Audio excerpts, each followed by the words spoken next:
All right, everyone. Tulsi Gabbard we start off with today, calling out Hillary Clinton in the most direct and explicit terms that she possibly can. By the way, again, my opinion on Gabbard is this. She is not viable. She's not capable of becoming the nominee. She's a viable individual with regards to politics. I think she's definitely at that top end of the Dem field. Ironically, Yang would be in at least the top quarter. I put Buttigieg up there. Although Buttigieg just did a major flip-flop that now puts in question whether he's viable any longer, which sucks for the Democrats because Warren can't be your standard bearer in a legitimate election. Tulsi Gabbard is the only one who has consistently called out the corporate DNC. She's the only one who's consistently done that. That's why they went out of their way to disqualify her from the third debate, while letting in Julian Castro and Klobuchar, who, according to any sane aggregator, were considerably behind her. That was a farce. They let her into the fourth debate, and CNN runs interference for Warren to protect her when it looks like Gabbard's going to attack her. She leads out in the debate by calling CNN, disgusting for calling her a Russian agent. Now Hillary Clinton has come out and also called her a Russian agent.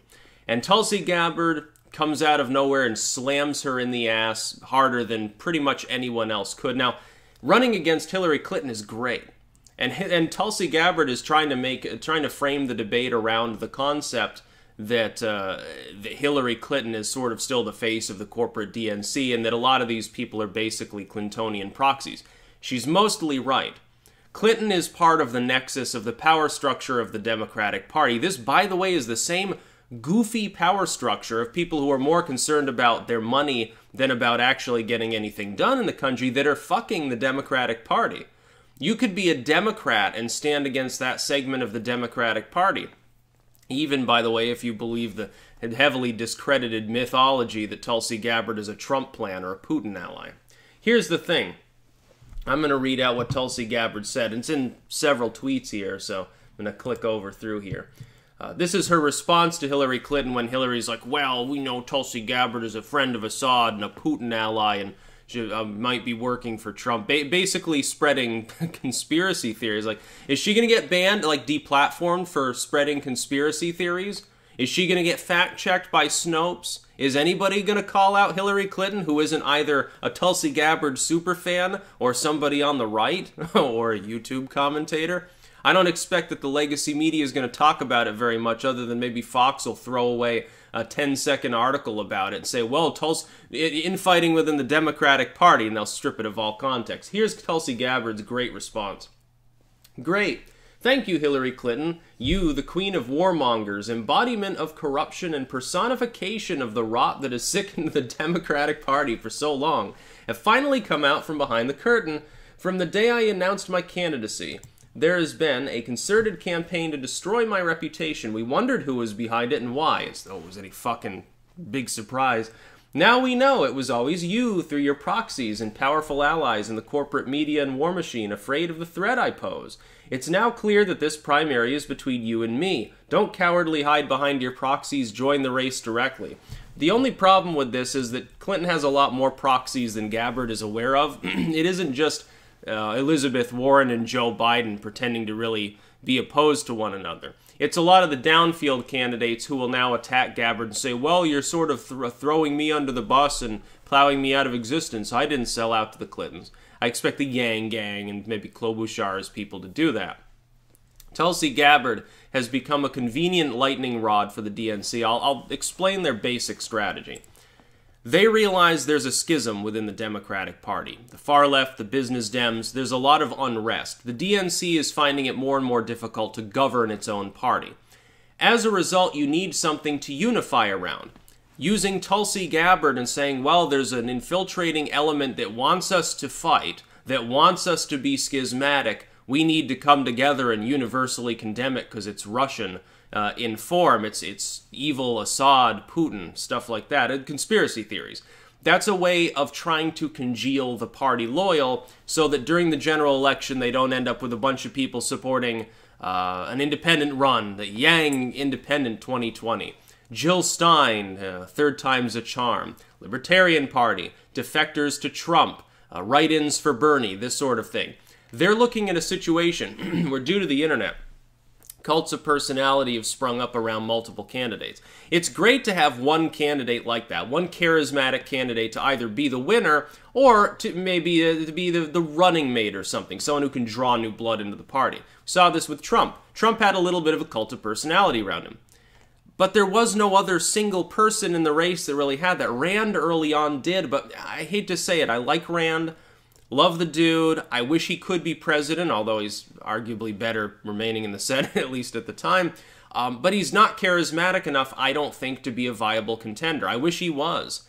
He needs to focus on buckling down, more soaring speeches and less getting baited into hostility. Then we could see Rand 2024 or something. He's still a young enough dude. He could run 20 years from now and he'd still be younger than half the Dems that are in the field today. So no problem. The thing is, we didn't really have a schism within the Republican Party because there's only one person like that. But now you look at the schismatic nature of the Democrats. The far left economically has chosen Sanders. He already had a grassroots cult of personality thing from 2016 anyway, and trust me, there were people 20 years ago saying, run, Bernie, run. He probably should have done it at the time. He would have lost because of the socialism shtick, but now he figures that his chance is ripe now because the Democrats have gone way, way far left. Warren has a little bit of this, the strong, empowered woman crowd. Kamala has this, the strong, empowered woman crowd that doesn't want a white candidate. The racist feminist crowd, I suppose, is Kamala's base. Buttigieg would have one, but he refuses to run on being gay or being particularly religious, supposedly. So he hasn't maybe generated that quite as much. Biden has his own inner circle, although that's Obama nostalgia doesn't really form a hardened core, I think. In Biden's case, it's softer. That's why he's lost the front-runner status. Hillary Clinton certainly would have a cult of personality around her, and it would throw chaos into the field. Again, there's very little chance Hillary Clinton is going to run. Gabbard would love to bait her into it. I know Tulsi Gabbard, like me, would love to see Hillary Clinton back on the debate stage because you'd have a punching bag. Hillary Clinton cannot debate. Hillary Clinton is piss poor at public speaking at this point. She's an old woman. She'd be the same age roughly as Biden, I think, or a little bit younger. She'd be in between him and Elizabeth Warren. It'd be funny because she would enter the race in third place, arguably, according to polling. Thus, again, all of the top level of the field, all the top four at that point would be geriatric people. Would this not begin to look a little bit odd to the Democratic lay people? That would be, and it would destabilize the whole race. I just don't think that it's going to happen. The problem for the Democrats is all of these different people have their little groups that are very, very hardened behind them. Some of their supporters will not vote for the nominee. And this is worrying the DNC. Tom Perez is shitting bricks right now. You can see it on Pelosi's face. Pelosi is scared right now. She desperately wants to plow forward with an actual impeachment. She can't. She's hamstrung. They realize Trump could win with 40% approval at this point. That's how weak the Dem field is. The problem is, let's say that your nominee is Biden. The Obama nostalgics, the center left, they congeal behind him. Is the far left going to back Joe Biden? No. They've been offered free shit by all the other candidates. They're not going to back him. They'll probably end up backing Trump. They'll say, well, there's really no difference, and at least the economy's doing okay. A lot of those people aren't partisans.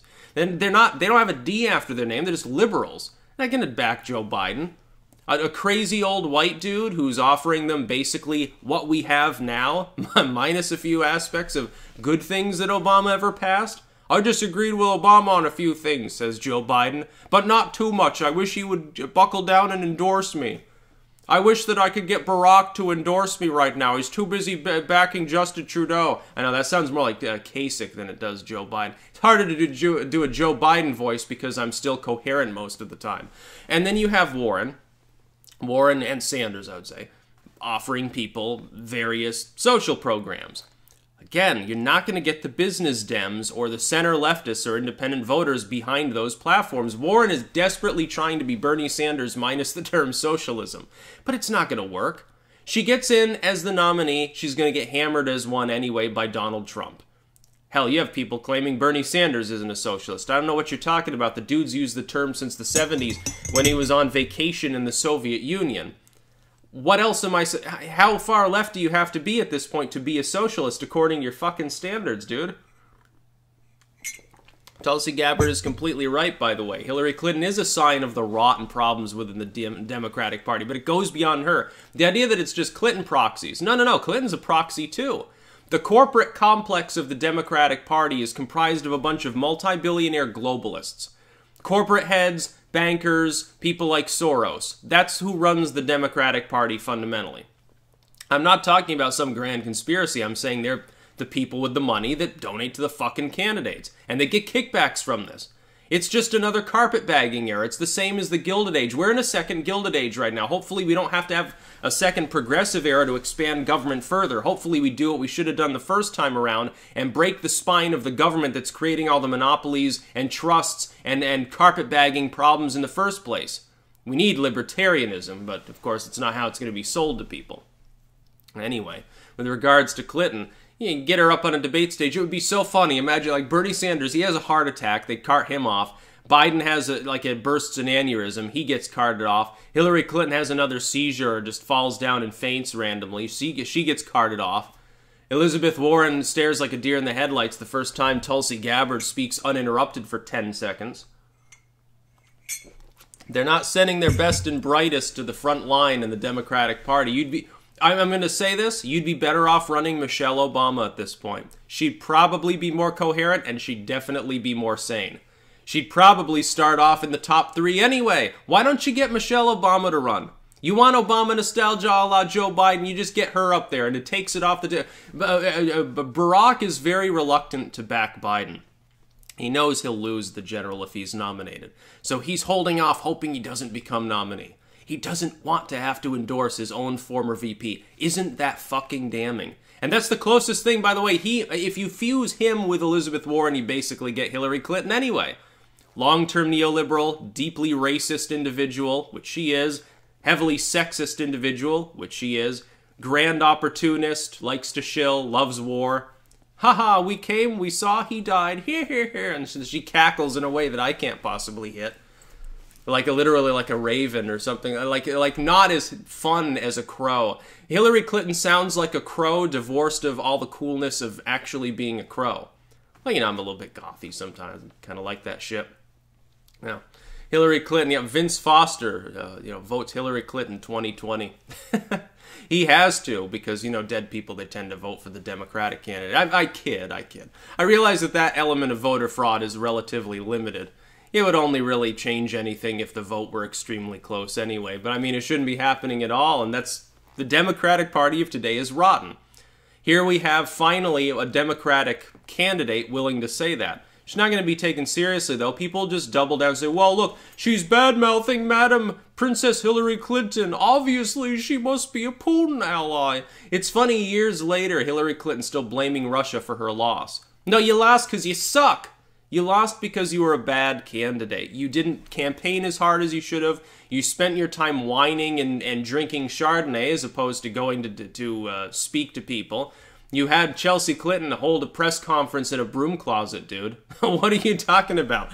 It's not the corporate media's fault. The corporate media loved you and fawned all over you and attacked Trump mercilessly. They've been doing it for years anyway, and yet you're still more disliked than him. Hillary Clinton's a has-been. It's very funny to see her ignominious retirement from politics. Involuntary as well in nature. It's the wonderful thing. That's about all. Peace out.